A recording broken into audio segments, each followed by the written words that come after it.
Investicijos į nekilnojamą turtą iš seno yra daugeliui labiausiai priimtinos investicijos ir šiame video parodysiu, kaip tu gali investuoti į nekilnojamą turtą sektorių nedidelėmis sumomis ir neišaldant savo pinigų ilgam laikui, kaip išaldytum investuojant, pavyzdžiui, per sutelktinio investavimo platformą ar perkant fizinį nekilnojamą turtą. Tai parodysiu 3 geriausiai vertinamas ir geriausius techninius duomenis turinčias milijardų dolerių vertės nekilnojamo turto vystymo kompanijas, į kurias investuojant pastaruosius 3, 5 ir 10 metų uždirbtum kur kas daugiau pinigų, nei investuojant į 500 stambiausių JAV kompanijų fondą. Tai jeigu nori sužinoti, kaip ir kiek galima uždirbti investuojant į nekilnojamą turtą mažomis sumomis, bei sužinoti, ką daro vienos didžiausių nekilnojamo turto vystymo kompanijų, spausk patinka mygtuką ir žiūrėk video iki galo. Pradedame nuo Green Brick Partners, bet pradedame nuo jos ne dėl to, kad ji geriausia ar blogiausia iš 3, pradedame tiesiog nuo mažiausios. Tai 1,9 milijardų dolerių vertės 2006 metais įkurta kompanija veikianti JAV, Teksaso valstijoje, Džordžijos ir Floridos valstijose. Kompanijai taip pat priklauso dalis kitų statybos kompanijų, tai Colorado Home Builders ir Challenger Homes. Šios dvi kompanijos bendrovei priklauso tik dalinai ir jų nevaldo, bet yra kitos dvi kompanijos, tai GHO Homes ir The Providence Group. Tai dar 2 statybų kompanijos, kurias valdo būtent Green Brick Partners. Kompanija taip pat turi 5 rangovų kompanijas: CB Jenny Homes, Normandy Homes, Southgate Homes, Trophy Signature Homes. Kompanija taip pat turi 5 rangovų kompanijas: CB Jenny Homes, Normandy Homes, Southgate Homes, Trophy Signature Homes ir 90% nuosavybės Central Living Homes. Tai kompanijos, kurios užsiema pačiais statybų ir įrengimo darbais. Bet tai dar ne viskas. Įsivaizduok, kad turi kompaniją, siūlai kokybiškas ir visai nepigias paslaugas ir prekes, kurias įpirkti gali tikrai ne kiekvienas mirtingasis. Tai ką tu darai? Tu įsteigi dar kelias kompanijas panašias į bankus ar kredito unijas ir savo klientams teiki paskolas, kad jie pirktų tavo produkciją. Tai kompanija užsiema visais namų statybos proceso aspektais, pradedant žemės įsigijimų, plėtra, projektavimu, statybomis, rinkodara, tai reklama ir pačių gyvenamųjų rajonų pardavimais, net ne kvartalais pardavinėjo, o rajonais. Tai čia ką veikia kompanija, o toliau apie jos techninius duomenis ir kaip sekasi jai bei investuojantiems į kompaniją uždirbinėti pinigus. Tai kompanija dividendų nemoka, pačios kompanijos vertė yra labai gera, vertinama B+, pačios kompanijos augimas taip pat vertinamas labai gerai, B balu. Čia kaip pas mus 10-balė sistema, taip pas amerikiečius raidinė sistema. Manau, teko matyti filmuose ar serialuose ar filmukuose. Kompanijos pelningumas lyginant su kitomis to paties sektoriaus kompanijomis yra labai geras ir akcijų kainos augimas lyginant su kitomis šio sektoriaus kompanijomis yra taipogi labai geras.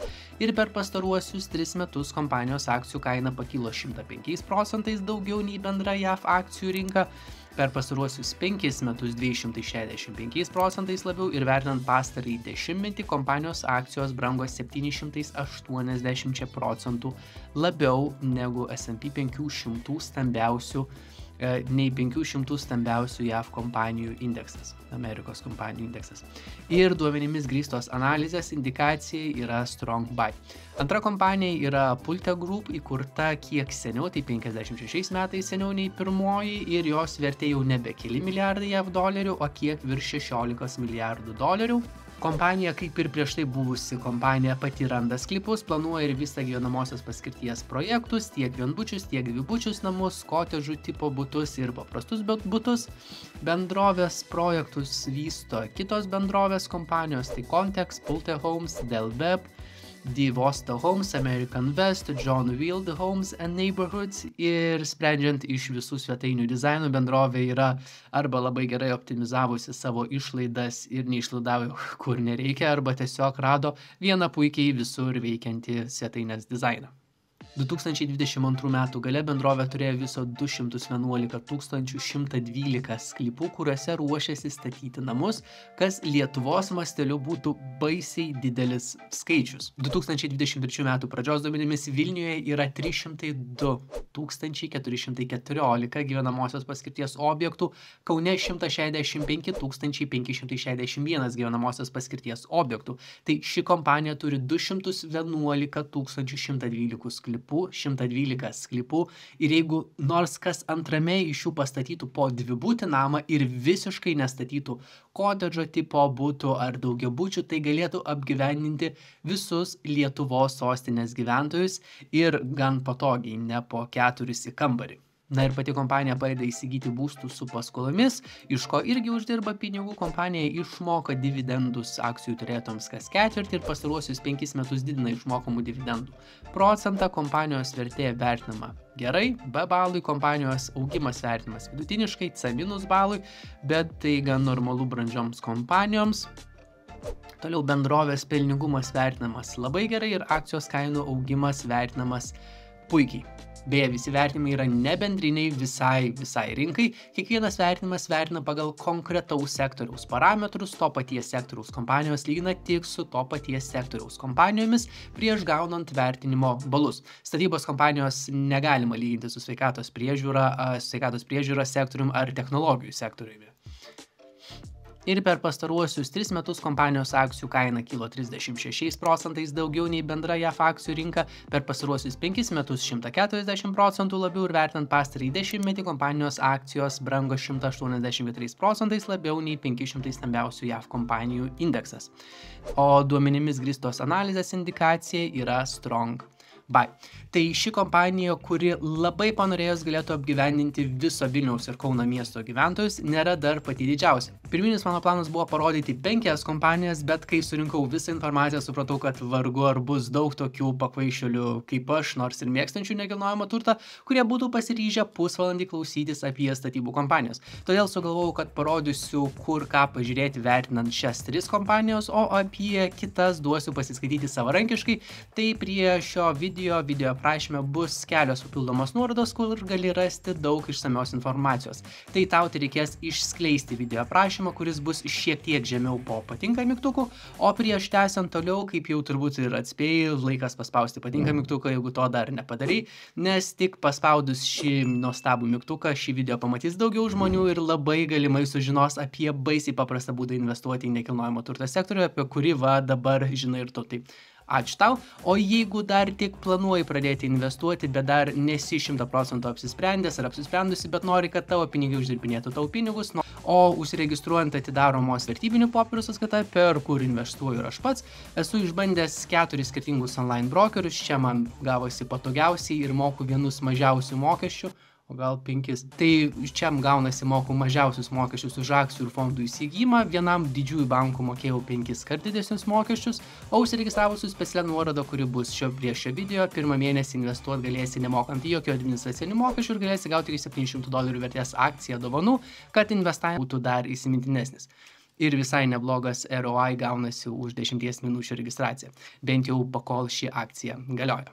Ir trečioji kompanija yra dvigubai didesnė už praeitą, tai yra DR Horton, tai nieko bendro su medicina neturinti kompanija, tai 37 milijardų JAV dolerių vertės, 1978 metais įkurta kompanija, veikia 33 JAV valstijose, stato ir parduoda vienbučius, dvibučius ir tribučius gyvenamuosius namus, teikia paskolas ir draudimo paslaugas savo klientam ir taip pat užsiema nekilnojamo turto nuomos paslaugomis, turi gyvenamosios, negyvenamosios paskirties nekilnojamo turto, tai žemės ūkio paskirties ir energetikos reikmėms nekilnojamo turto. Kompanija išmoka dividendus kas ketvirtį ir pastaruosius 8 metus didina išmokamų dividendų procentą. Kompanijos vertė vertinama labai gerai, B balui kompanijos augimas vertinamas labai gerai, A balui bendrovės pelningumas vertinamas labai gerai, taipogi A balui ir akcijos kainos augimas vertinamas labai gerai, tai B+ balai. Ir per pastaruosius 3 metus kompanijos akcijų kaina kilo 17% daugiau negu bendra JAF akcijų rinka, per pastaruosius 5 metus 104% labiau ir vertinant pastarąjį dešimtmetį kompanijos akcijos brango 287% labiau nei 500 stambiausių JAF kompanijų akcijų indeksas, tai brango ne 287%, o 287% daugiau negu JAF akcijų indeksas S&P 500. Duomenimis grįstos analizės indikacija yra Strong Buy.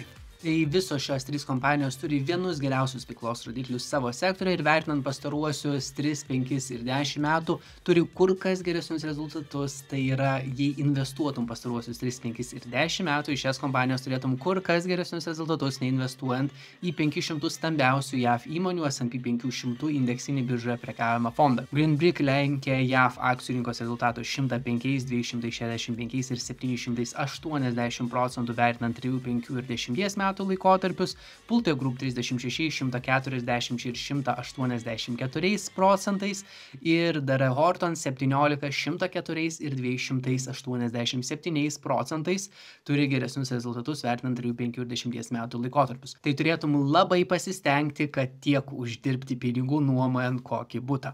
Tai galima ir paprasčiau. Vėlgi, čia ne investavimo rekomendacijos, o idėjas, kuo galima praplėsti savo turimą ar formuojamą investicinį portfelį, ypač jeigu mėgsti nekilnojamą turtą, o investuoti į šias nekilnojamo turto sektoriaus ir kitas kompanijas galėsi naudojantis Freedom 24 vertybinių popierių sąskaitą, kurią naudoju ir aš pats ir kur moku vienus mažiausių mokesčių Europoje, o užsiregistravus su nuoroda, kurią rasi prie šio video, pirmą mėnesį investuosi nemokant jokių mokesčių ir gausi iki $700 vertės akcijų dovanų, jeigu tai yra bent jau 25 metai. Tai būtinai pasinaudok šiomis nuolaidomis ir bonusais, jeigu dar neturi paskyros Freedom 24 platformoje, pakol ši akcija galioja, o šiam kartui tiek, sėkmingų investicijų ir pasimatome visą šeštadieniais ir trečiadieniais.